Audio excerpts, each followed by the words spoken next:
Okay, तो solution देख लेते हैं दिसंबर 23 का। एक सेकंड में पहले देख लेता हूँ एम आई ऑडिबल। देखिए क्वेश्चंस का अरेंजमेंट इधर उधर होगा तो उससे कोई दिक्कत नहीं है। क्वेश्चन था which of the following will checks and control monopolies, इनमें से कौन जो है वो कंट्रोल करता है या चेक करता है मोनोपोली को। सीसीआई था ऑप्शन, आरबीआई, सेबी तो रेगुलेट करता है, आरबीआई वो तो बैंकों के लिए, तो CCI was the correct answer, CCI, ठीक है फर्स्ट का। ओके सेकंड वन देखिए, सेकंड वन क्या था, सेबी मेक्स या ड्राफ्ट्स था, इसमें स्टूडेंट्स कंफ्यूज थे, ठीक है ड्राफ्ट ही होगा कोई बात नहीं। SEBI draft regulation in its किस में, लेजिस्लेटिव में, जुडिशियल में, किस में, capacity and order in its, मतलब दो इसके जो टाइप्स है, जो लेवल्स हैं, जो 3 लेवल्स है, लेजिस्लेटिव, एग्जीक्यूटिव और जुडिशियरी, उन्हीं का पूछ रहा था। तो ड्राफ्ट कौन करता है, वो तो लेजिस्लेटिव ही ड्राफ्ट करता है, ठीक है लेजिस्लेटिव, ठीक। और ऑर्डर ये क्लियरली मटेरियल में आप देखेंगे वहाँ पे लिखा है कि ऑर्डर जो होता है वो होता है जुडिशियल में, तो लेजिस्लेटिव और जुडिशियल, ठीक है, लेजिस्लेटिव और जुडिशियल, ऑप्शन ए इसका करेक्ट आंसर था। Third one, due to the competition act 2002 it shall stand repealed, कौन सा रिपील हुआ है, MRTP, controller of capital issue, consumer protection act या FERA. MRTP act, if I am right then you can mention, और अगर मैं गलत बता दूं, हालांकि मुझे नहीं लगता क्योंकि मैं मटेरियल में ही मैक्सिमम क्वेश्चंस मटेरियल में मैं उसको फाइंड आउट किया हूं, मुझको लगभग 4 से 5 घंटे लगे हैं हर चीज़ को फाइंड करने में, कोई दिक्कत की बात नहीं है, ठीक है। अगला question, which of the following is an exception to the law of demand, law of demand का एक्सेप्शन, सब्सटीट्यूट्स नहीं, और मार्जिनल यूटिलिटी इसका तो कुछ लेना देना था नहीं, कॉन्स्पिशियस गुड्स भी उसमें दिया था, ये एक्सेप्शंस में पढ़ना है, कॉन्स्पिशियस गुड्स हर कोई जानता है, कॉन्स्पिशियस गुड्स जो है वो एक्सेप्शंस में पढ़ना है, तो conspicuous goods was the right answer. Am I audible clearly?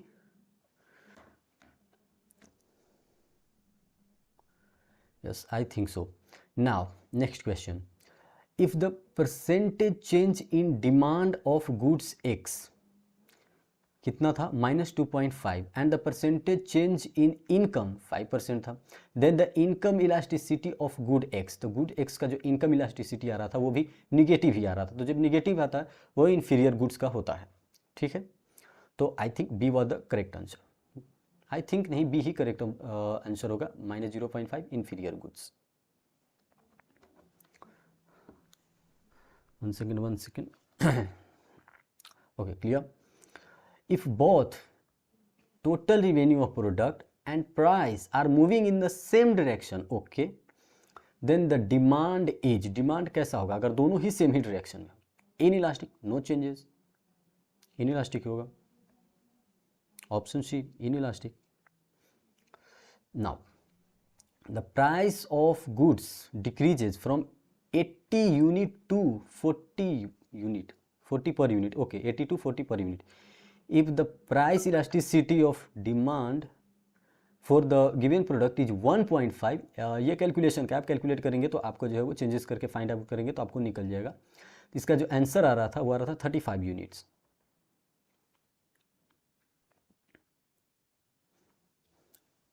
Answer क्या था, 35 units. Now next question, price of 1 can of Pepsi is 25, ठीक है, at this price 10 cans of Pepsi is demanded, 10 जो कैंस है उसका डिमांड था, ठीक, okay. If the price of the Coca Cola, यानी कि कोई अदर प्रोडक्ट की बात कर रहा है सब्स्टिट्यूट की, increases from 20 to 30, then the quantity demanded of Pepsi rises from 10 to 16, okay. Cross क्या है, क्रॉस प्राइस इलास्टिसिटी पूछ रहा था इसको जब क्रॉस इलास्टिसिटी आप फाइंड किए होंगे तो आ रहा 1.2 क्रॉस इलास्टिसिटी, वो कैसे माइनस कर करके फाइंड करना पड़ता है ना, Q2 - Q1 ऐसे कर करके, हाँ, तो आपका जो है वो 1.2 आ रहा था। नाउ एक क्वेश्चन था, calculate the price elasticity of demand if the house hold increases his demand for commodity x, कितना 80 to 100, एंड प्राइस जो था वो डिक्रीज हो रहा था बाई 10%। तो कैलकुलेशन आप किए होंगे तो आपका आंसर आया होगा 2.5। एम आई राइट और नॉट? मैं आपसे पूछता चलूँगा।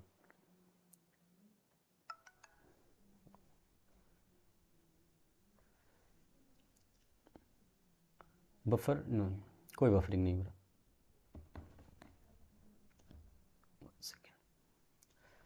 ठीक है, ये हो गया। अगला एक था ऐसा क्वेश्चन, ये क्वेश्चन क्लियर नहीं था, स्टूडेंट ऐसा बताया कि ऐसे ऐसे क्वेश्चन थे जिसमें टोटल यूटिलिटी फाइंड करना था। तो वो क्वेश्चन थोड़ा था टिपिकल था, उसको टाइप करने में प्रॉब्लम आ रही थी। हालांकि वो टोटल यूटिलिटी का क्वेश्चन था और सेकेंड यूनिट का फाइंड करना था। तो उसका आंसर क्या था? 350 आंसर था। 350 380 शायद ऐसा कुछ बोल रहा था वो कि ऑप्शन में था। तो शायद आपको अगर याद हो एक दो क्वेश्चन तो आप खुद भी समझ सकते हैं कि ऐसा एक क्वेश्चन था जिसमें 380 350 ऐसा इसका आंसर जो है, मतलब ऑप्शन गिवन था और उसका आंसर जो हो रहा था वो हो रहा था कितना? 350। अब मैं कैलकुलेट किया हूँ। वैसे ही एक और क्वेश्चन था, फिगर में शायद था, बजट लाइन वाला क्वेश्चन था जिसमें बजट लाइन बना हुआ था इस तरह से, और इधर शायद के था, इधर के था और इधर एच था, ऐसा कुछ क्वेश्चन था। ऐसा ही मुझे बताया गया कि ऐसा क्वेश्चन था और उसी में पूछ रहा था कि ऑप्शन में था कि के क्या अंडर में है और एच बियॉन्ड में है। ये ऑप्शन में था, तो यस के जो है वो अंडर में है, अंडर स्पेंडिंग कोई कंज्यूमर है, और एच जो है वो बियॉन्ड है, यानी कि वो बाहर है। ठीक, अब इनोवेशन जो थ्योरी है, इससे भी क्वेश्चन था कि इनोवेशन ऑफ थ्योरी किसने दिया है? तो बहुत सारे ऑप्शन थे, रॉबिन्सन शायद ये सब ऑप्शन था। करेक्ट ऑप्शन जो होता वो आपका कंप्यूटर होता। ठीक है, अगले क्वेश्चन पे चलते हैं। Which of the following is not a characteristic of labour? Labour का करेक्टरिस्टिक नहीं है। Labour is perishable, okay. Labour is an active factor, active factor तो है। Labour is differ from one labour to other, and labour is immobile. Mobile मतलब होता है movable और ई mobile मतलब जो मूवेबल नहीं हो। तो ये जो है वो गलत था, तो D was the correct option. 1 second, क्या बोल रहे हैं? को पूरा पहले पीडीएफ बना दूंगा, उसके बाद मैं अपलोड कर दूंगा भाई, ठीक है ना? चिंता मत करना, पूरा पीडीएफ में जितना क्वेश्चन है सारे का कर दूंगा। अभी तो मैंने अरेंज भी नहीं अच्छे से किया है। कंसीडर द एग्जाम्पल्स, ऐसा कुछ एग्जाम्पल था जिसमें सीड, फ्यूल, रॉ मटेरियल था, आपको पता होगा, और पूछ रहा था कि ये कैपिटल के नेचर के हैं, मतलब capital as a capital use हो रहे हैं। And performs its function in a production for single use, single use के लिए है, and is not available for further use, यानी कि ये कंटिन्यूस जो है वो वन टाइम के लिए यूज होंगे, बाद में ये यूज नहीं होंगे। तो कौन से कैपिटल है? वर्किंग कैपिटल है, और वर्किंग कैपिटल लिखा नहीं था तो circulating capital. C, consumer price index belongs to which of the following indicator?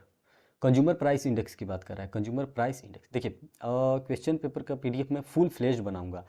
Full fledge मतलब समझ रहे, पूरा उसमें कुछ स्टूडेंट से और भी पूछूंगा कि हाँ इसका ऑप्शंस क्या था, क्योंकि कुछ कुछ ऐसे क्वेश्चंस हैं जिनका ऑप्शन ही नहीं पता कि क्या था। आंसर तो हमें पता है लेकिन शायद उस चीज़ से आप नहीं समझ पाएँ, तो इसलिए पूरा जब कंप्लीट मतलब मेरे पास क्वेश्चन समझ पूरा आ जाएगा सभी से पूछ पूछ कर, क्योंकि ये भी जो है वो थॉट्स पे ही जो है वो क्वेश्चन मैं पूछ पूछ कर ही, मतलब समझिए मैं क्वेश्चन अरेंज किया हूँ। हालांकि सारे क्वेश्चन जो हैं वो मटेरियल से मैक्सिमम थे, तो दिक्कत नहीं हुआ उसके आंसर ढूंढने में। क्या है? Consumer price index belongs to which of the following indicator? तो देखिए कंज्यूमर प्राइस इंडेक्स जो है वो लैगिंग है, लीडिंग होता है before, after, lagging. Lagging indicator options में होगा लीडिंग, लैगिंग, तो डायरेक्टली आंसर आप लैगिंग इंडिकेटर लिख सकते थे। विच of the following is an external causes of business cycle? External causes की बात कर रहा है यहाँ पे। क्या? इफेक्टिव डिमांड में फ्लक्चुएशंस आना, ओके। माइक्रो इकोनॉमिक पॉलिसी नहीं, गवर्नमेंट स्पेंडिंग, ये सब सारे इंटर्नल है। टेक्नोलॉजिकल शॉक्स, मटेरियल का है टेक्नोलॉजिकल शॉक, इसलिए पूरा ऑप्शन डाल दिया। तो technological shocks was the correct answer. देखिए फिर से बता रहा हूँ, पीडीएफ मैं अपलोड कर दूंगा, लेकिन उसके लिए क्या है, मैं पूरा क्वेश्चन एक अच्छे तरीके से अरेंज कर लूँगा। यहाँ पे देखिए क्वेश्चन नंबर भी मार्क्ड नहीं है, ठीक है? तो पूरा जब अरेंज कर दूंगा तो मैं अपलोड कर दूंगा। इतना क्विकली नहीं कर पाऊंगा, क्योंकि अगर मैं आपको 60-70 क्वेश्चन दूंगा तो क्या फ़ायदा होगा। मैं कोशिश करूंगा कि 90 से ऊपर सारा क्वेश्चन आपसे पूछकर, कुछ अगर आपको पता हो तो वो चीज़ जरूर मेंशन करना क्वेश्चन नीचे, ठीक है? Okay. Which of the following is a coincident indicator? Coincident indicator कौन सा था? आप नया ऑर्डर कर लेते प्लांट इक्विपमेंट, ओके। लीडिंग है, क्या पूछ रहा है? कोइंसिडेंट, अच्छा। प्रॉफिट्स नहीं। जीडीपी कोइंसिडेंट कंटिन्यूस होता है और प्रेजेंटली होता है, कोइंसिडेंट टुगेदर, तो क्या आंसर होगा? जीडीपी। मटेरियल क्या है? New production due to new technology, new production due to new technology क्या था? Grow in business cycle, loss of employment या फिर एक्सपांशन ऑफ एम्प्लॉयमेंट। अब आप सोचिए, नया प्रोडक्शन आया है ड्यू टू नया टेक्नोलॉजी, मतलब नया टेक्नोलॉजी आया तो प्रोडक्शन भी हुआ है अच्छे तरीके से, यानी कि यहाँ पे एक्सपेंशन होना चाहिए, तो expansion of employment was the correct option. Next one, it is very important to understand the phase of business cycle and is relevant for new business, why? Reason देना था कि जो ये बहुत ज़रूरी है आप फेज को समझे बिजनेस साइकिल के। क्यों? It affects the demand, okay, it help decide to क्या है, and enter into the market. अच्छा, मार्केट एंट्री की बात कर रहे हैं। एक्सपेंशन ऑफ मॉनेटरी पॉलिसी और क्या है, रिडक्शन इन इन्फ्लेशन। तीन में से कौन सा आंसर हो सकता है? आप जब बिजनेस साइकिल को अंडरस्टैंड करते हो तो इससे यही पता चलता है कि आप एंटर कैसे मार्केट में रख सकते हो, एंट्री कैसे कर सकते हो। It helps to decide an entry into the market. Demand को तो इम्पैक्ट करेगा नहीं, आप बिजनेस साइकिल उसको तो करता नहीं है, कोई एक्सपेंशन ये ला नहीं सकता, रिडक्शन ला ही नहीं सकता, तो मैं जो आंसर था वो हेल्प वाला, वो बी ऑप्शन सही था। हो सकता है आपका सी हो या ए हो, तो दैट डजंट मैटर। हो गया, यही क्वेश्चन था ना? हाँ, ए बी सी डी, ये रिडक्शन, ये तो अलग क्वेश्चन है भाई, ये बी ही ऑप्शन था ना? हाँ, ये बी ही ऑप्शन है।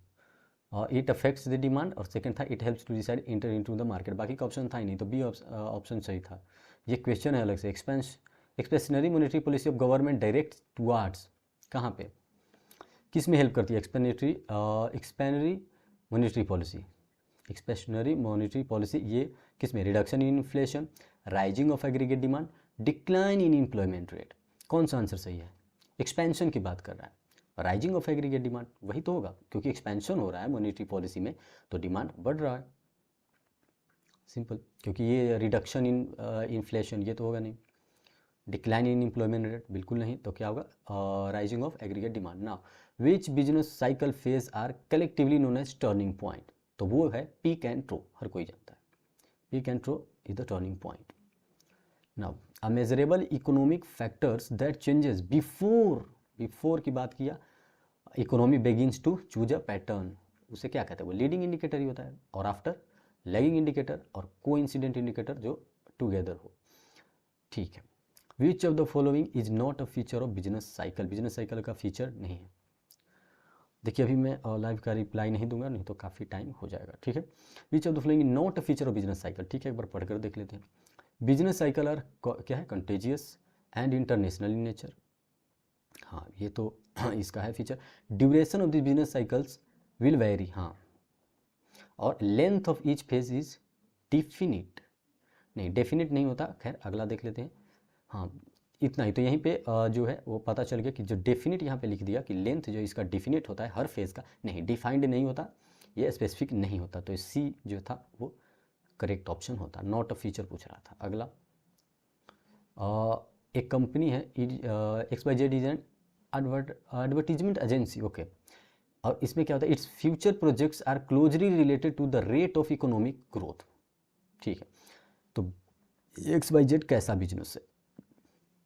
साइक्लिकल बिजनेस है, ये भी क्वेश्चन पिछले कुछ पास्ट ईयर से रिपीट होते आ रहा है, साइक्लिकल बिजनेस से, तो साइक्लिकल बिजनेस इसका करेक्ट ऑप्शन है। ड्यूरेबल नॉन ड्यूरेबल ये तो गुड्स होते हैं यार, और नॉन साइक्लिकल बिजनेस ये तो होगा ही नहीं, तो cyclical business was the correct option. Sorry I am ignoring your all the chats, 1 second. हाँ अरेंज करके मैं सेंड कर दूंगा भाई, चिंता आप लोग मत करना, पूरे अच्छे तरीके से अरेंज करूँगा, पूरे अच्छे तरीके से, जिससे कि आपको ऑप्शंस में भी दिक्कत ना आए, ठीक है। और कुछ क्वेश्चंस जो आपके माइंड में आ रहा हो जरूर बताना, हो सकता है कि वो मुझसे छूट जाए, हो सकता है, छूटेगा नहीं। अगर देखिए विच of the following is not for expansion, ऊपर वाला क्वेश्चन हो गया ना, हाँ, not for expansion phase of business cycle, expansion का फीचर शायद वो नहीं होगा, क्या फीचर नीचे गिवन है वो देख लेते हैं। Involuntary unemployment is almost zero, नहीं, कहेगा बीच of is not for expansion, अच्छा एक्सपेंशन के लिए नहीं है, यानी कि ये रिडक्शन के लिए होगा, ओके, रिडक्शन या फिर आप कह सकते हैं निगेटिविटी के लिए। Price and cost rises faster, okay, increase in capital and consumer expenditures, supply exceeds demand. अब ये समझने वाली चीज़ थी, शायद ये मटेरियल में गिवन है कि it is not for expansion phase of business cycle, supply exceeds demand, की सप्लाई जो है वो डिमांड से ज़्यादा हो जाएगा, क्योंकि ये एक्सपेंशन के रिवर्स पूछ रहा है, ठीक है, एक्सपेंशन के रिवर्स यानी रिडक्शन की बात कर रहा है, तो सप्लाई एक्सीड्स तो उस केस में कर ही नहीं सकता। ये तो पॉजिटिव बात कर दिया ना, ये तो एक्सपेंशन की बात कर दिया कि सप्लाई एक्सीड हो जा रहा है, ठीक है, तो और ऊपर नॉट पूछ रहा था, यानी कि this was the correct answer. बाकी सारे रिडक्शन की हैं, ये नहीं है, ऊपर नॉट पूछा था। द वर्ड इकोनॉमिक्स का ओरिजिन जो है वो इकोनोमिया से हुआ है, जिसका मतलब क्या है ये पूछा था, तो ऑप्शन था, हालांकि ऐसे ऐसे क्वेश्चंस का ऑप्शन सभी स्टूडेंट्स को याद था, ठीक है ना, कमोडिटी, प्राइस, हाउस होल्ड, तो हाउस होल्ड जो है इसका करेक्ट ऑप्शन है सी। Which type of industries not primarily profit oriented but are set by state for the welfare of the community? Community के वेलफेयर के लिए उसको सेट किया जाता है, नॉट फॉर प्रॉफिट, ठीक है, प्रॉफिट के लिए उसका प्राइमरी मोटिव प्रॉफिट नहीं होता, तो कौन सा सेक्टर होता है? कंबाइंड सेक्टर, प्राइवेट सेक्टर तो पूरे होता है, और कंबाइंड सेक्टर में तो दोनों चीज़ें आती है। मान लीजिए कि ये मिक्स्ड इकोनॉमी की बात कर दिया। इंडिपेंडेंट सेक्टर, ये तो सेक्टर पढ़ना भी नहीं है, इंडिपेंडेंट सेक्टर। पब्लिक सेक्टर यानी कि गवर्नमेंटल सेक्टर, ये सही आंसर है, यही पूछा था ना। नॉट प्राइमरली प्रॉफिट, सिर्फ प्रॉफिट के लिए काम नहीं करती, मतलब प्रॉफिट उसका प्राइमरी मोटिव नहीं होता, तो public sector is the correct option. Now an inquiry into the nature, ये हर बार पूछता है क्वेश्चन यार। And causes of wealth of nation, ये किसने लिखा है? एडम स्मिथ ने लिखा है। TH एंड वेल्थ, यहाँ पे भी TH, एडम स्मिथ। अब तो भाई BC के खत्म होने वाला है, तो Karl Marx and Friedrich Engels propounded the concepts of, किस चीज़ का कॉन्सेप्ट लाए थे? कैपिटलिस्ट का, सोशलिस्ट का, लिसेस फेयर इकोनॉमी या free market economy? Socialist economy का वो लाए थे, बोलो खुद ही सोशलिस्ट थे, socialist economy. Okay, in which type of, क्या है, in which type of central economic problem, अच्छा, an economy must decide whether more Indian electric toys should be produced and how many units of each toy should be produced. मतलब कह रहा है कि जो problems हम पढ़े हैं कि how to produce, when to produce और फॉर हुम टू प्रोड्यूस, उसमें कि कौन सी प्रोडक्ट्स हमें प्रोड्यूस करनी है। An economy must decide whether more Indian, more ज़्यादा इंडियन टॉयज हम प्रोड्यूस करें और कितना प्रोड्यूस करें। तो इसको ये किसके अंदर आएगा? ये आएगा व्हाट टू प्रोड्यूस के अंदर। अब हाउ टू प्रोड्यूस नहीं मार दीजिएगा, क्यों? क्योंकि वहाँ पे मेथड्स की बात यहाँ पे करता ना, तो हम बात करते हैं हाउ की, ठीक है, हाउ की वहाँ पे बात करते। फॉर हुम जब वो कस्टमर को टारगेट करने की बात होती है, यहाँ पे स्पेसिफिकली प्रोड्यूस करने की बात हो रही है, तो व्हाट टू प्रोड्यूस, यही सोच रहे हैं ना कि क्या हमें प्रोड्यूस करना चाहिए ताकि इंडियन टॉयज हमें प्रोड्यूस करना चाहिए, तो यानी कि वो प्रोडक्शन की बात करें, व्हाट टू प्रोड्यूस, बी। अगला देखिए, what implications does the resource scarcity of economy have? कौन से इम्प्लीकेशंस है देख लेते हैं। Political problems, economic problems, geographical problems. तो इम्प्लीकेशंस, और किस चीज़ का? रिसोर्स स्कार्सिटी का। किससे रिलेटेड है? इकोनॉमी से, economic problems. Now which of the following is not a scoop of business economics? Business economics का स्कूप नहीं है। डिमांड फोरकास्टिंग एंड एनालिसिस, ये तो है भाई, स्कूप पूछ रहा है ना, हाँ, बिजनेस इकोनॉमिक्स का। कॉस्ट एंड प्रोडक्शन एनालिसिस, बिल्कुल है। कैपिटल बजटिंग जो है वो शायद इसका स्कूप नहीं है, हाँ, कैपिटल बजटिंग इसका स्कूप नहीं है। आगे देख लेते हैं, इम्पैक्ट ऑफ बैलेंसेज, और जूम करते हैं। Impact of balances of trade and balances of payment on GDP are studied as a part of, किसके अंतर्गत आप पढ़ते हैं? माइक्रो इकोनॉमिक्स, मैक्रो इकोनॉमिक्स, किसके अंदर?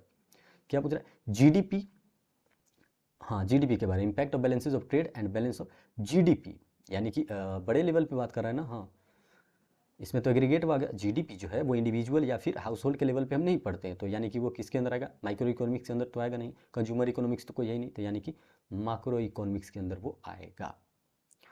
देख लेना, पूरा ऑप्शन नहीं है, लेकिन C तक की ऑप्शन है, तो जितना ऑप्शन मुझे मिला उतना मैं पूछ कर क्वेश्चन बनाया हूँ। हालांकि क्वेश्चन बिल्कुल सही है, क्योंकि इससे मेजोरिटी ऑफ स्टूडेंट्स एग्री कर रहे थे। खैर, तो आंसर क्या होगा? Macro economics. नाउ इन मतलब किस इकोनॉमी में the producer is free to set up any type of forms produce, कोई भी प्रोडक्ट वो डिसाइड कर सकता है प्रोड्यूस करने के लिए, और कोई भी सर्विसेज अपने चॉइस पे। ये कैसा हो सकता है? क्या कैपिटलिस्ट इकोनॉमी में होता है, कमांड इकोनॉमी में, या फिर सेंट्रली प्लान में? किस में? वो होता है कैपिटलिस्ट यानी कि प्राइवेट इकोनॉमी में। वही तो प्राइवेटली ऑन्ड रहता है तो वो कैसे भी डिसाइड करता है, गवर्नमेंटल होता तो उसको पब्लिक की सोचनी पड़ती। खैर, the India's employment rate has increased in March 2023 as compared to March 2022. The study of this aspect comes under, किसके अंडर में आएगा? पिछले साल से ज़्यादा इस बार एम्प्लॉयमेंट रेट बढ़ी है। किस में आएगा? Micro economics? नहीं, यहाँ पे एक की तो बात हो नहीं रही है। माइक्रो इकोनॉमिक्स में ओके, आगे देख लेते हैं। प्राइस थ्योरी और मार्केट इकोनॉमिक्स, ये दोनों तो वैसे भी बाहर हैं, यानी कि माइक्रो इकोनॉमिक्स जो है वो करेक्ट ऑप्शन है इसका, क्योंकि माइक्रो इकोनॉमिक्स जो है वो एग्रीगेट की स्टडी करता है, तो इसलिए मैं क्विकली बता रहा हूँ, लेकिन आप लोग समझ सकते हैं। एक क्वेश्चन था कि it is a price at which quantity demand of a commodity is equal to quantity supply and there is no unsold stock or no excess demand। तो वो होता है market clearance price. Market clearance price का यहाँ पे definition सीधा directly दिया था, मॉड्यूल का क्वेश्चन था। ऑप्शंस मुझे नहीं पता चला कि क्या क्या इसके ऑप्शंस थे, तो इसको डायरेक्टली जो आंसर था उस आंसर को मैं यहाँ पे रख दिया हूँ, मार्केट क्लियरेंस प्राइस। ठीक है, ओके। हो सकता है एक दो क्वेश्चन डिफर करे, ऐसा भी होता है, मैं बता रहा हूँ, एक दो क्वेश्चन डिफर भी हो सकता है कि आपके पास वो क्वेश्चन था किसी और के पास नहीं था, तो उसकी चिंता मत कीजिएगा। गेन्स क्या है? Grains sold in the market and paid cash immediately. Grain को सेल किया गया और इमीजिएटली पैसे ले लिए गए, तो ये कौन सा मार्केट होगा?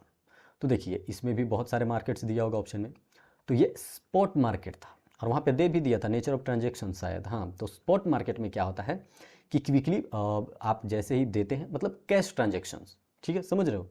कैश ट्रांजेक्शन जो होते हैं वो स्पॉट मार्केट में आते हैं। अब गए, पैसे दिए, सामान लिए, और बाकी तो क्रेडिट मार्केट होता है, तो स्पॉट मार्केट जो है इसका करेक्ट आंसर था।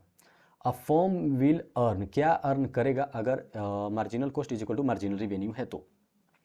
मैक्सिमम प्रॉफिट, ओके, आके देख लेते हैं। मिनिमम प्रॉफिट, और बहुत सारे ऑप्शंस थे लेकिन लोग भूल गए थे, कुछ लोग लॉसेज भी शायद इसका ऑप्शन था, तो आंसर जो था इसका वो था मैक्सिमम प्रॉफिट। हम लोग भी जानते हैं कि MC इक्वल टू MR, यहाँ पे मैक्सिमम प्रॉफिट होता है और यहीं से जो है वो इक्विलिब्रियम वाला कॉन्सेप्ट आता है। खैर, क्या conducive policies towards the development of MSMEs are example of, ठीक है, जो मीडियम स्मॉल वाला कंपनी की जो बनाई जाती है वो जो कंड्यूसिव पॉलिसी लाया गया है, ठीक है, तो किसका एग्जांपल है? रेस्ट्रिक्शन का? बिल्कुल नहीं, पॉलिसी लाया तो रेस्ट्रिक्शन का तो है नहीं। फैसिलिटेटिव, हाँ हो सकता है। आगे देखते हैं। रेगुलेटिव नहीं, यहाँ पे रेगुलेशन की कोई बात नहीं। प्रोटेक्टिव, बिल्कुल नहीं, यानी कि यहाँ पे फैसिलिटी प्रोवाइड करने के लिए जो है वो MSME लाया गया था, तो facilitative is the correct option. Now moving forward, what helps in creating and growing young businesses by providing with necessary support and financial technical services, या who कह सकते हैं, who helps in creating and growing young businesses by providing with necessary support and financial and technical services। इसका क्या answer हो सकता है? Accelerator तो आगे जाने में हेल्प करता है। फ्रेट फॉरवर्डर नहीं, मर्केंटाइजर नहीं, बिजनेस इंक्यूबेटर का डायरेक्टली ये मटेरियल से उठाया है क्वेश्चन और सीधा पेस्ट कर दिया गया है, मतलब मटेरियल का जो वर्ड है, जो डेफिनेशन है, उसी को यहाँ पे उठाकर डाल दिया गया है, तो बिजनेस इंक्यूबेटर वाला करेक्ट आंसर। अगला देखिए, IRDAI किस ईयर में सेटअप हुआ था? तो IRDAI जो था वो 2000 में सेटअप हुआ था। IRDAI 2000 में हुआ था ना, IRDAI। हाँ, तीसरा ऑप्शन, चौथा ऑप्शन पता ही नहीं, लेकिन करेक्ट ऑप्शन जो था 2000 था, तो 2000। CCI competition commission of India was established by central government on कब? तो इसका भी डायरेक्टली आंसर है, क्योंकि ऑप्शन बहुत सारे अलग अलग था, लेकिन जो करेक्ट ऑप्शन वो तो होगा ही, कितना? 14 अक्टूबर 2003, ठीक है, यही इसका करेक्ट आंसर है। 1 सेकेंड, कर देंगे, थोड़ा सा टाइम लगेगा भी है इसका। न्यू प्रोडक्शन से न्यू एम्प्लॉयमेंट कैसे जनरेट होगी? भाई कौन सा क्वेश्चन? ओके, बाद में अगर एक दो अगर मिस्टेक भी हो जाए तो चिंता मत करना, ठीक है ना, एक दो अगर मिस्टेक हो भी जाए, क्योंकि इतनी क्विकली बना रहा हूँ यार, सभी से पूछ कर क्वेश्चंस और उससे फिर ऑप्शंस क्रिएट करना, तो थोड़ा सा मिस्टेक हो सकता है, हालांकि मेजर मिस्टेक्स हो ही नहीं सकता कि 10-12 क्वेश्चन गलत बता दो। विच of the following is not among the type of privatisation? ये समझ रहे हो? CCI वाला जो इनकॉर्पोरेट हुआ था वो 14 अक्टूबर 2003 में। आगे देखते हैं, which of the following is not among types of privatisation? थोड़ा बहुत अगर आपको दिक्कत आ रही होगी एक दो क्वेश्चन में, तो उसके लिए माफ़ी मांगता हूँ यार, ठीक है, माफ़ी मांगता हूँ। एक दो क्वेश्चन हो सकता है जल्दबाजी में मुझसे गलत बन जाए, लेकिन मैक्सिमम 2-3, इससे ज़्यादा मुझसे गलती नहीं हो सकती, क्योंकि मैं मटेरियल से ही सॉल्यूशन बनाया हूँ। विच of the following is not among the types of privatisation? Disinvestment, divestment, delegations. Demerge जो है ये नहीं है, ठीक है, बी, डीमर्ज इसका आंसर नहीं है। SEBI controls the capital market, ठीक है, कैपिटल मार्केट को कंट्रोल करती है। This actions of SEBI comes under, जैसे ही मैं पूरा सॉल्यूशन बता दूंगा, लास्ट में मैं देखूंगा कि अगर एक दो क्वेश्चन मुझसे गलत हुआ है तो उसको मैं ज़रूर सही करूंगा, ठीक है, और कमेंट में मैं डाल दूंगा या फिर आप लोग भी कमेंट कर देना, कोई दिक्कत की बात नहीं है, ठीक है। SEBI controls the capital market, this action of SEBI comes under, किस में आता है? डेवलपमेंट पॉलिसी में? नहीं, आप कंट्रोल की बात कर रहे हैं ना। रेगुलेटरी पॉलिसी में, फैसिलिटेटिव पॉलिसी भी होगा नीचे ऑप्शन में, मैं समझ रहा हूँ, लेकिन आंसर जो है वो रेगुलेटरी पॉलिसी है, इसीलिए तो वो कंट्रोल करती है।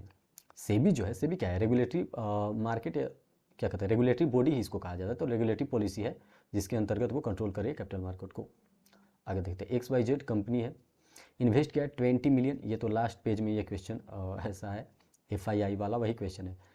20 million USD portfolio investment with prior permission in Indian stock market, तो ऐसे इन्वेस्टमेंट को क्या कहते हैं? FII। देखिए लास्ट में ऑप्शन भी है, हालांकि FDI भी ऑप्शन में होगा, NRI भी था, पोर्टफोलियो इन्वेस्टमेंट था, FII, देखिए FIL लिखा गया, FII, D was the correct option. क्या? फॉरेन इंस्टीट्यूशनल इन्वेस्टमेंट होता है। ओके, और ये क्वेश्चन जो रॉन्ग था, ये क्वेश्चन रॉन्ग था भाई, ठीक है। देखिए मैं स्पेसिफिकली मेंशन कर देता हूँ, ऐसा ही क्वेश्चन था ना, विच of the following company was incorporated इन 1955, यही क्वेश्चन था ना, 1 सेकेंड, यही क्वेश्चन था ना जो रॉन्ग था।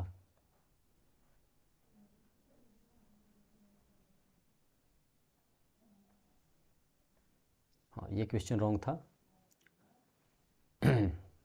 जिसमें 1955 का पूछ रहा था, तो यहाँ पे तो भाई मैं क्या आंसर मानूँ, बताओ कौन सा टिक कर दूँ? ये कर दूँ?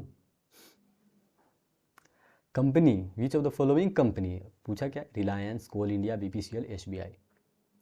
रॉन्ग क्वेश्चन है, ठीक, समझ रहे हो? 1 second, I will moving forward, यही था ना, हाँ देखो,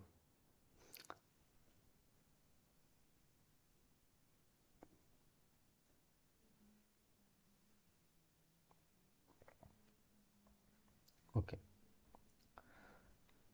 when was ONGC oil and natural gas corporation incorporated, कब इनकॉर्पोरेट हुआ था? देखिए क्वेश्चन थोड़ा सा हो सकता है आपके पेपर में लिटिल बिट चेंज हो, ठीक है, लिटिल बिट, ऐसा नहीं कि बिल्कुल ही अलग क्वेश्चन, कभी कभी ऑप्शन इधर उधर हो जाता है या क्वेश्चन, और वैसे भी खैर, when was ONGC oil and natural gas incorporated? 1956 is the correct answer. अगला देखते हैं, which petroleum and natural gas company was incorporated in 1984?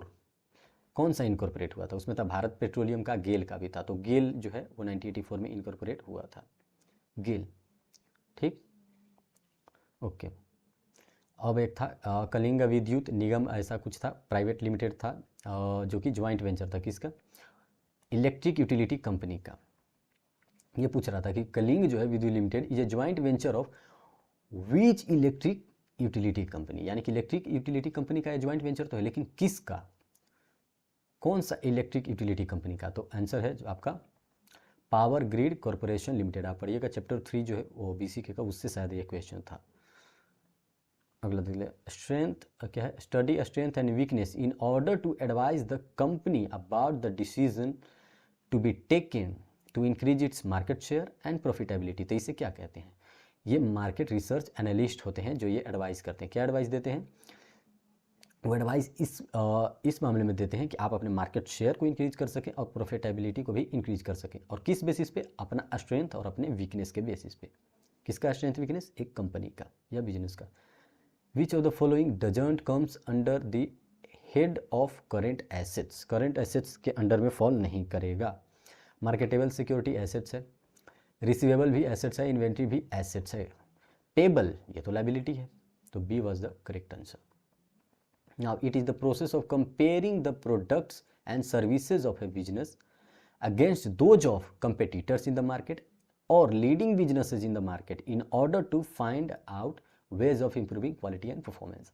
अब इसे क्या कहते हैं? जिसमें दो प्रोडक्ट दो अलग अलग बिजनेसेस की कंपेयर किए जाते हैं। ये जो है वो पूरा डेफिनेशन डायरेक्टली मटेरियल से आप देख सकते हैं, बिल्कुल यही डेफिनेशन है। इसे कहते हैं bench marketing, bench marking, sorry marketing हो दिया। बेंच मार्किंग में हम कंपेयर करते हैं दो अलग अलग बिजनेसेस के प्रोडक्ट अपने कंपेटिटर्स के प्रोडक्ट से भी हम मैच करते हैं ताकि हम उसमें इंप्रूवमेंट ला सकें ना। reducing the risk by purchasing share of different companies operating in different sectors, इसे क्या कहते हैं? इन्वेस्टमेंट क्या बोल रहा है कि reducing the investment रिस्क को कम कर देना है और परचेज करें अलग अलग कंपनी का, purchasing share of different companies operating in different sectors, यानी कि वो कर रहा है डाइवर्सिफिकेशन। दो तीन और ऑप्शंस थे लेकिन करेक्ट ऑप्शन जो है वो डाइवर्सिफिकेशन ही होगा। ऑप्शन शायद किसी को याद नहीं था, तो डाइवर्सिफिकेशन का डेफिनेशन में आता है, तो diversification is the correct. Now the price at which the holder of an option to buy or sell, अच्छा option to buy or sell securities that the held when the option is called, then the option is called होना चाहिए था, तब option को क्या कहेंगे? Price जो है वो हेल्ड किया गया है। Price at which holder of an option, गलत हो गया क्या क्वेश्चन लिखने में? हालांकि ये जो स्ट्राइक प्राइस की बात कर रहे हैं ना, एक प्राइस फिक्स है ठीक, और ऑप्शन टू पर बाय और सेल एक ऑप्शन, उसमें हम डिसाइड कर देते हैं और वो स्ट्राइक प्राइस होता है। स्ट्राइक प्राइस का डेफिनेशन है ये, और स्ट्राइक प्राइस से ही रिलेटेड क्वेश्चन है। The price at which the holder of an option, the holder has an option to buy or sell the securities that they held, that is called strike price. ठीक है, उनके पास option होता है, उस price पे वो जो है। अगला question, dividing consumers into groups based on different factor, बहुत सारे फैक्टर्स पे हम अलग अलग कंज्यूमर्स को डिफाइन कर देते हैं, अलग अलग कर देते हैं, तो उसे कहते हैं मार्केट सेगमेंटेशन। सेगमेंट के बेसिस पे हम अलग अलग कर देते हैं कंज्यूमर को। मार्केट रिसर्चिंग नहीं होगा, मार्केट टारगेटिंग नहीं होगा, मार्केट पोजिशनिंग नहीं होगा। अगला, XYZ company is selling helmet to new motor bike buyers, जो भी नए बाइक बायर्स हैं उनको हेलमेट सेल कर। This concept of using consumer buying history to select them for related offers is called, इसे क्या कहेंगे?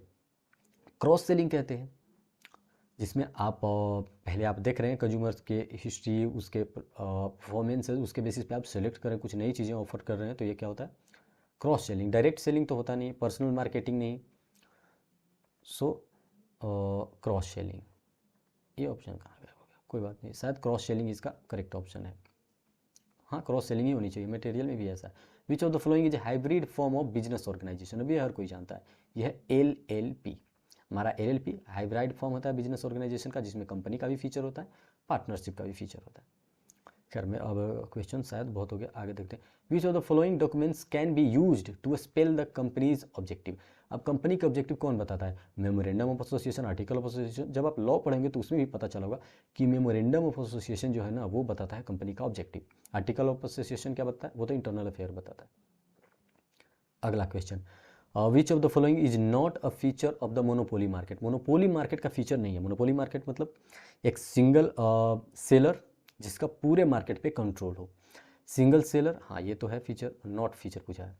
लार्ज सेलर्स नहीं, ये फीचर्स नहीं है। नो क्लोज सब्सटीट्यूट, बिल्कुल नो सब्सटीट्यूट्स नहीं होते, तो ये जो है वो इनकरेक्ट था, तो B was the selective option. B जो है सही, large sellers of the product गलत था। Under income tax act HUF can not earn income from, किससे इनकम नहीं कर सकते? देखिए HUF में आप खुद इनकम करते हैं, खुद इनकम करते हैं मतलब खुद बिजनेस करते हैं, तो जब खुद ही बिजनेस करेंगे तो आपको सैलरी तो नहीं मिलेगी। देखिए आप गेन मिल सकता है, आपको capital gain, long term gain हो सकता है, आपको एसेट्स बेचकर। हाउस एंड प्रॉपर्टी से आपको गेन हो सकता है, अपना हाउस को जो है वो रेंट वेंट पे लगा सकते हैं। बिजनेस जो कर रहे हैं उससे आपको प्रॉफिट हो सकता है। सैलरी आपको कभी नहीं, सैलरी से आपका इनकम नहीं हो सकता, क्योंकि आप कहीं और जाकर इंप्लॉयड नहीं हो, आप खुद ही बिजनेस करते हो हिंदू अनडिवाइडेड फैमिली में। तो salary was the correct option. Now the logo of ICI is a suggestive of expression from its members, मतलब क्या बतलाता है? लोगो की बात कर रहा है ना, हाँ, तो लोगो जो है वो विजिलेंस को बताता है ना, विजिलेंस। इन अट्रैक्टिवनेस नहीं, इनडिफरेंस जैसा तो कुछ उसमें लिखा नहीं, इम्पल्सिवनेस तो मटेरियल में आई नहीं, विजिलेंस ये चीज़ जो है वहाँ पे लिखा हुआ है। आगे देखते हैं, which of the following companies may be created for future project, अच्छा, टू होल्ड एन एसेट और इंटेलेक्चुअल प्रॉपर्टी, तो उसे कहते हैं डोरमेंट कंपनी। बहुत सारा वहाँ पे टाइप होगा, लेकिन आंसर जो है वो होगा डोरमेंट कंपनी। डोरमेंट कंपनी को ही हम फ्यूचर प्रोजेक्शन के लिए रखते हैं। Which of the following are not the domains of BCK, BCK का डोमेन्स नहीं है। BCK इज भास्ट, ये तो है भाई। इलेक्ट्रिक है, एवर ओवेलविंग एंड एक्सपैंडिंग है। नॉलेज ऑफ ऑब्सोलेस क्या है? ऑब्सोलेसेंस इज स्लो या फिर लो, ये नहीं है, D. So D was the correct option, ये डोमेन नहीं है। Which of the following is not the true about LLP। LLP के बारे में ट्रू नहीं है। इनकॉर्पोरेशन मैंडेटरी है, बिल्कुल है। कोई मैक्सिमम यहाँ पे पार्टनर्स नहीं होते, हाँ। No personal liability of partner except in case of fraud, हाँ ये भी बात सही है। बिना फ्रॉड में, जब तक फ्रॉड ना हो कोई भी LLP में लाइबल नहीं होता। Every partner of firm is an agent of firm, ये तो पार्टनरशिप का फीचर है। And also of other partner, mutual agency की बात कर दी। म्यूचुअल एजेंसी जो है वो LLP में नहीं होता, यानी कि करेक्ट ऑप्शन डी था। नॉट ही पूछा था ना, हाँ नॉट। अगला, intellectual property rights, copyrights are example of which of the following key factor of PESTEL. देखिए क्या बोला, प्रॉपर्टी राइट्स, कॉपीराइट्स और क्या है, हाँ प्रॉपर्टी राइट्स और कॉपीराइट। सोशल नहीं, टेक्नोलॉजिकल, अच्छा देख लेते हैं, इकोनॉमिकल या पॉलिटिकल। पॉलिटिकल तो है नहीं, टेक और सोशल भी नहीं है। ये होना चाहिए टेक्नोलॉजिकल, क्योंकि इकोनॉमिकल में प्रॉफिट ये सब हम देखते हैं, प्रॉफिट ही देखते हैं ना इकोनॉमिकल में, कि इकोनॉमी में हाँ हमारा बिजनेस का सेल्स क्या है, ये सब टेक्नोलॉजिकल होनी चाहिए। एक सेकेंड,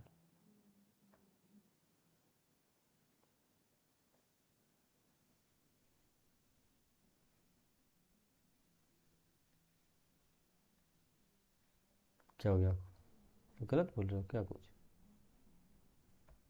कोई बात नहीं, बोलने दो यार।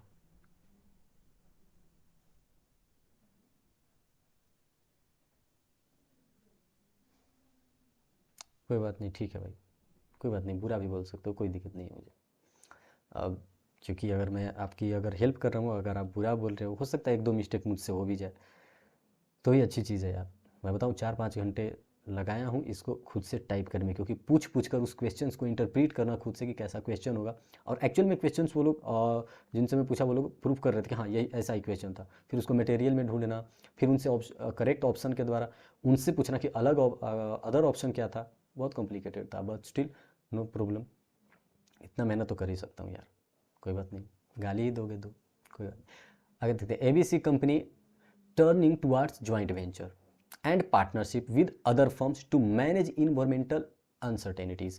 environmental uncertainties मैनेज करने के लिए जो है वो ज्वाइंट वेंचर को जा रही है ABC कंपनी, ठीक है। This is an example of which of the following types of organisation responses, जो रिस्पॉन्स होता है बिजनेस का, पढ़े होगे 3 रिस्पॉन्सेज थे, कलेक्टिव, कंपोजिट और पता नहीं क्या क्या था, 3 ही था शायद, और एक डायनेमिक भी रिस्पॉन्स था। ओके खैर, तो जब आप दो बिजनेस एक साथ कंबाइंड होते हैं ना, ठीक है, 2 बिजनेस कंबाइंड होते हैं अनसर्टेनिटीज़ को हैंडल करने के लिए, तो वो कलेक्टिव में आता है, collective response. So answer was a, collective response. और ये देखिए कंपोजिट रिस्पॉन्स 2 ही दिया, हालांकि और भी शायद ऑप्शंस नहीं पता था स्टूडेंट्स को, इसलिए बोला कि इतना ही शायद ऑप्शन था, बहुत इस पर रिसर्च करना पड़ा मुझे। विच of the following is not a demography. अब देखिए डेमोग्राफी में पॉपुलेशन देखते हैं, डिस्ट्रीब्यूशंस ऑफ अलग अलग एज ग्रुप के जो होते हैं उनको देखते हैं, इनकम भी देखते हैं उसमें, ऐसा नहीं कि इनकम नहीं देखते, इनकम भी देखते हैं। आप देखिएगा मटेरियल में क्लियरली गिवन है, बहुत सारे कॉमर्स ले लेकर आइटम्स लिखा है, पॉपुलेशन, ज्योग्राफी, एजुकेशन, इनकम, नहीं उसमें जो है वो है सोशियलिज्म। और नॉट ही पूछ रहा था, नॉट अ डेमोग्राफिक कैरेक्टरिस्टिक, तो socialism, I am damn sure. अगला, which economic factors does not have great influence on business organisations. Which economic factor does not have great influence on business organisation. Business organisation पे बहुत बड़ा जो है influence नहीं है, यानी कि ये उतना मैटर नहीं कर पाता। देखते हैं, स्ट्रेंथ ऑफ कैपिटल मार्केट, कितना आपका कैपिटल मार्केट का स्ट्रेंथ है, ये तो मैटर करेगा। इंटरेस्ट रेट, ये भी करेगा। ग्रोथ ऑफ फॉरेन ट्रेड, अच्छा फॉरेन ट्रेड, ठीक है। देखते हैं अगला, work ethics of member of society. देखिए अगर ये ऑप्शन नहीं होता ना D, work ethics of member of society, तो शायद जो है वो आपका आंसर जो है वो सी हो जाता, कि फॉरेन ट्रेड से ग्रोथ कैसा हो रहा है वो उतना इम्पैक्ट नहीं करता इन लोगों के मुकाबले, तो ये सी हो जाता। लेकिन यहाँ पे बोल दिया कि जो मेंबर्स हैं सोसाइटी के, उनके एथिक्स, तो क्या उनके एथिक्स से बिजनेस पे डायरेक्टली जो है वो इम्पैक्ट पड़ सकता है। बहुत यहाँ पे पूछा है कि जिसका सिग्निफिकेंस इन्फ्लुएंस नहीं है, सिग्निफिकेंस इन्फ्लुएंस बोल रहा हूँ, इम्पैक्ट उतना हाई नहीं है, does not have a great influence, influence पे ग्रेट नहीं है, तो वो होगा D, work ethics of members of society. मेरे अकॉर्डिंग डी ही, आई एम डैम श्योर, क्योंकि फॉरेन ग्रोथ जो है वो फॉरेन ट्रेड जब आप एक्सपोर्ट इंपोर्ट करते हैं उसमें आ जाएगा, यानी ये भी बिजनेस से रिलेटेड है। लेकिन मेंबर सोसाइटी के कैसे कर रहे हैं, उनका रूल्स रेगुलेशंस क्या है, that doesn't affect a lot, किसको, बिजनेस को, तो आई थिंक डी। 1 सेकेंड,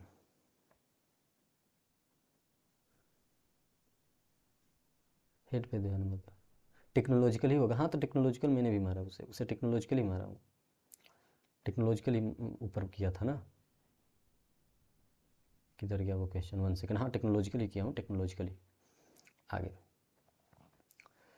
आगे क्या था, an organisation XYZ has moved from textile to cement to retail, बार बार चेंज हो रहा है, to financial services as well as telecom due to, किस फीचर्स के कारण, this is an example, complex है, डिनेमिक है, मल्टी फेसेटेड है, या फार रीचिंग इम्पैक्ट है। अब इसमें बहुत लोग कंफ्यूज होंगे, आप मटेरियल खोजना, मैं इसको तो ढूंढ कर रखा हूँ, ठीक है, मैं इसको ढूंढ कर रखा हूँ भाई, ये फार रीचिंग इम्पैक्ट में क्लियरली गिवन है, फार रीचिंग इम्पैक्ट में। 1 सेकेंड, कहाँ दिखा था, कहाँ दिखाऊँ, खैर क्वेश्चन पे बढ़ते हैं, आंसर का तो, हाँ अगला क्वेश्चन वो वाला जो है ना, हाँ कितना, पेज नंबर 2.4 में लास्ट में देखेंगे, फार रीचिंग पॉइंट के इधर लिखा हुआ है वो चीज़। खैर अगला क्वेश्चन, खत्म, इतना ही क्वेश्चन था, अरे यार, फिर भी लगभग 75 प्लस क्वेश्चन हो चुके हैं, आई थिंक सो, यस, और इतना ही क्वेश्चन मुझे अभी तक मिल पाया है। अगर कुछ क्वेश्चन जो आपके माइंड में हो तो आप बता सकते हो, कोई दिक्कत नहीं, या फिर आप नीचे कमेंट करना, उसको जो है मैं मटेरियल में उस क्वेश्चन को ढूंढ कर आपको जो है वो क्लियरली उसका आंसर मैं बता दूंगा, ठीक है। मटेरियल में क्वेश्चन मिलेगा तो मैं एक्सपेक्ट कर लूँगा कि कैसा क्वेश्चन पूछा होगा, जैसे बहुत सारे क्वेश्चन इसमें पास्ट ईयर के थे, तो जैसे ही लोग क्वेश्चन बोल रहे थे तो पास्ट ईयर जैसे ही वो क्या था, स्कैनर खोला तो उसमें वो क्वेश्चन में ढूंढ लिया, जैसे लोग ऐसे ऐसे क्वेश्चन पूछ रहे थे, जैसे वो लोगो वाला था तो वो डायरेक्टली पास्ट ईयर से था, तो उसको मैं देखा स्कैनर में तो वो क्वेश्चन मिल गया, तो थोड़ा सा भी हिंट मिलेगा क्वेश्चन का ना, तो मैं आपके पास उस क्वेश्चन को रखूँगा और आप बताना कि हाँ यही क्वेश्चन था या नहीं, और उस क्वेश्चन से ऑप्शन तो अपने आप ही निकल जाएंगे, क्योंकि करेक्ट ऑप्शन निकल गया तो फिर बाकी का तो कुछ मतलब निकलता नहीं, ठीक है। तो लगभग 75 और 80 क्वेश्चंस कर चुके हैं, इतना ही क्वेश्चन मिला है, and I have solve them a lot, बहुत सोल्व किया। फार रीचिंग इम्पैक्ट एग्जाम्पल है आदित्य बिरला ग्रुप का, हाँ, चार्जिंग सर्कमस्टांसेस मतलब चेंजिंग सर्कमस्टांसेस मतलब डायनेमिक, नहीं आप जाकर देख लेना क्वेश्चन में बोल रहा हूँ मैं, 2.4 पेज नंबर बोला ना, वहाँ पे साफ लिखा है, organisation like Aditya Birla group has moved from textile to cement to retail and to financial services as well as telecom due to changing circumstances, और फार रीचिंग पॉइंट उसका आंसर था। हाँ आदित्य बिरला की जगह XYZ किया, ठीक है।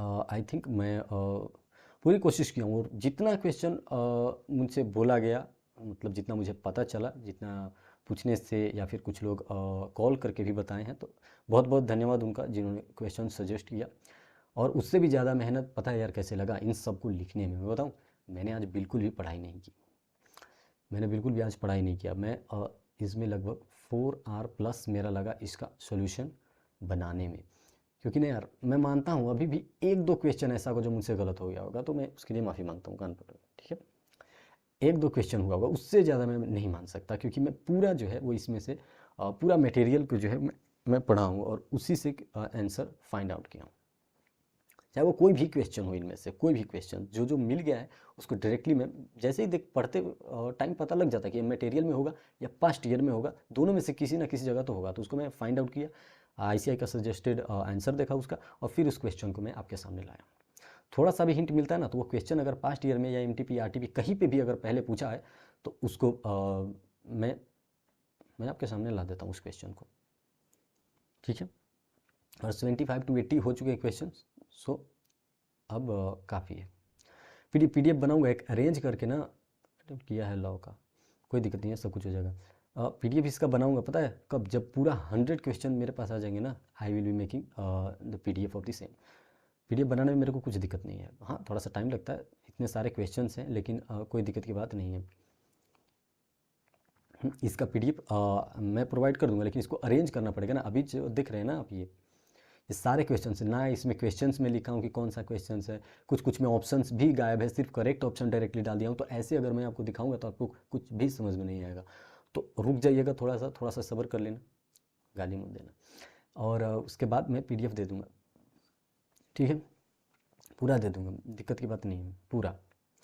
लेकिन पूरा क्वेश्चन हो जाने दो, क्योंकि अभी क्या है, अभी क्वेश्चंस उतने नहीं है, तभी और आप क्यूरियस हो जाओगे। जितना क्वेश्चन दिखाएंगे इतना में खुद को आप एनालाइज कर सकते हो कि आपका कितना करेक्ट है। अगर इतने में अगर 3-4 अगर गलत भी, 10-15 भी गलत है, तो भी आप पास हो जाने वाले हो। 60+ इसमें आना तय है, क्योंकि पूरा क्वेश्चन अभी हुआ ही नहीं है। ठीक है, पूरा क्वेश्चन इसमें नहीं हो पाया। लगभग 75 क्वेश्चन, 75 to 80 या ऐसा ही कुछ क्वेश्चन है, मतलब 75 से ऊपर ही है ये सारे क्वेश्चन जो मैं बताया हूँ। तो इतने पे आप ये समझ लीजिए कि एक मेजर पोर्शन में ख़त्म कर दिया हूँ। बाकी जो 20 और 22, 23 ऐसे क्वेश्चंस बचे हुए हैं, वो भी या तो जो आपको याद है उसको आप मेंशन कर सकते हैं नीचे, फिर मैं उसको पीडीएफ में लूँगा और मटेरियल में मैं फाइंड आउट करने की कोशिश करूँगा कि वो क्वेश्चन मटेरियल में मिले, एमटीपी मिले, पास्ट ईयर में मिले, कहीं पे मिले। जैसे ही वो क्वेश्चन सेम मिलता है मैं आपको दिखाऊंगा, आप बताना कि हाँ ये पूछा गया था कि ये नहीं, और अगर वो पूछा गया था तो मैं अपलोड कर दूँगा।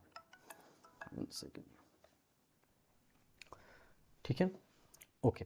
मैं अब लाइव एंड कर देता हूँ, अब वीडियो पीछे करना और आराम से पूरा सोल्यूशन देख लेना इसका। रिजल्ट डेट, रिजल्ट डेट आपको जो है वो, हाँ 10 फरवरी मान लो, 10 फरवरी। ठीक है, अगर इतना आप लोग अच्छे से किए ना, और इसमें अगर आपको मेजोरिटी ऑफ क्वेश्चन सही हुए, मेजोरिटी ऑफ मतलब 60 क्वेश्चन, ठीक है, तो बिलीव मी आप 60+ लाने वाले हो, क्योंकि लगभग 20 क्वेश्चन तो हो ही नहीं पाया, क्योंकि वो क्वेश्चन अब स्टूडेंट बताएगा तभी तो मैं उसको फाइंड आउट कर पाऊंगा। समझ रहे, बहुत मेहनत किया है मैंने ये सारे क्वेश्चंस को पहले फाइंड आउट किया, फिर मटेरियल में देखा कि हाँ इससे रिलेटेड क्वेश्चन ऐसा है कि नहीं। अब उसको क्वेश्चंस कैसा था, इसलिए मैं पास्ट ईयर क्वेश्चन में गया, पास्ट ईयर और एमटीपी दोनों में, कि कहीं ना कहीं ये वर्ड मिल जाएगा। सभी पीडीएफ्स को कंबाइन किया और उसमें फाइंड आउट करना शुरू किया, और उससे बहुत टाइम लग गया, लेकिन फिर भी। और मेरा मानना है इकोनॉमिक्स में आपका मार्क्स आ जाने वाला है, एग्रीगेट बनाने में बिल्कुल मदद कर देगा आपको, हर बार जैसे करता है इस बार भी कर देगा। ठीक है, मैं चलता हूँ क्योंकि टाइम भी हो गया है। ओके, ठीक है, ठीक है, ध्यान रखना। और जैसे ही 100 क्वेश्चंस में क्या कहते हैं, 100 क्वेश्चन मेरे पास आ जाएंगे। 100 क्वेश्चंस आना मतलब स्टूडेंट्स आप लोग से ही आएगा, ऐसा नहीं है। ये सारे क्वेश्चंस भी थोड़ा थोड़ा हिंट मिला है तो मैं क्वेश्चन पकड़ लिया कि कैसा होगा, और पास्ट ईयर क्वेश्चन में देखा मटेरियल में तो पता चल गया। जैसे ही पूरा मिलेगा पूरा अपलोड करूँगा। हालांकि 75+ है, इतना मेरा मानना है, कॉन्फिडेंस है, कॉन्फिडेंट है, इतना क्वेश्चन तो है। देखिए कुछ अरेंज भी नहीं किया, क्योंकि कौन सा क्वेश्चन नंबर 1 है 2 है, क्योंकि क्विकली आपको बता देना था। ठीक है, मैं चलता हूँ। Okay, okay.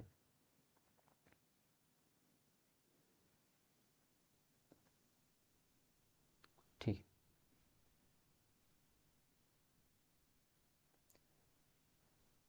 क्या पूछिए। अच्छा, रिजल्ट पूछ रहे हो। देखो भाई, मेरे को ना एक सब्जेक्ट में लग पड़ी है, और एक सब्जेक्ट में एक जगह नहीं लगी है। मैं बता रहा हूँ आपको, पता है कहाँ लगा? ग्रुप 2 में भी एक सब्जेक्ट में लगा और ग्रुप 1 में भी।